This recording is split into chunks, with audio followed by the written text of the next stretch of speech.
Over 1,000 rescues were conducted on the Kerr County region of Texas alone. When disaster first struck, a man and his pregnant girlfriend bonded together to survive. Mike Jimenez has their remarkable story after enduring the unthinkable.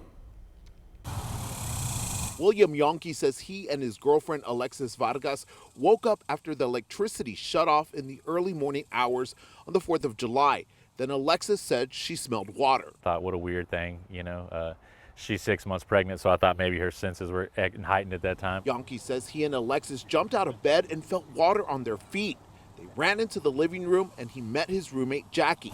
Yonke says they opened the front door and saw the raging river had already washed away their truck.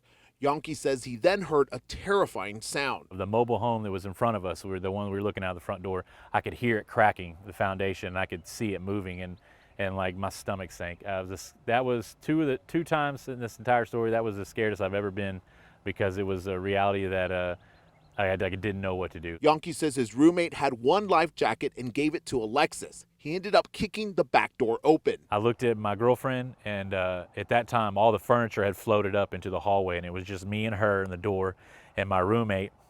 I could hear her screaming, just pray.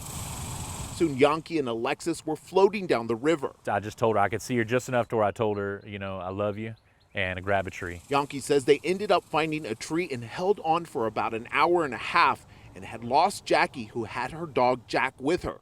Eventually, Yonke says they ended up losing grip of the tree and managed to float to another one. And I told her, I said, if we let go of this one, we're most certainly gonna die. They stayed there for another 30 minutes when the sun came up, and Yonke says he then felt hope. Yonke says the water level started going down, and a man on the banks of the river saved them with a green extension cord. He tied it to a tree, and he tied it to himself, and he waited out there, and he told me to grab onto that extension cord, and he told her to grab onto my back. Yonke's trailer ended up about 400 yards downstream, and his truck was found 7 miles away. Yonke's roommate survived too, but sadly she lost grip of her dog Jack and is still searching for him. Yonke says he's grateful to be alive and to the unknown man who saved him and Alexis. My heart and my prayers and everything goes out to everybody who lost somebody in that flood, because it was terrifying. It was fast. It caught us all off guard.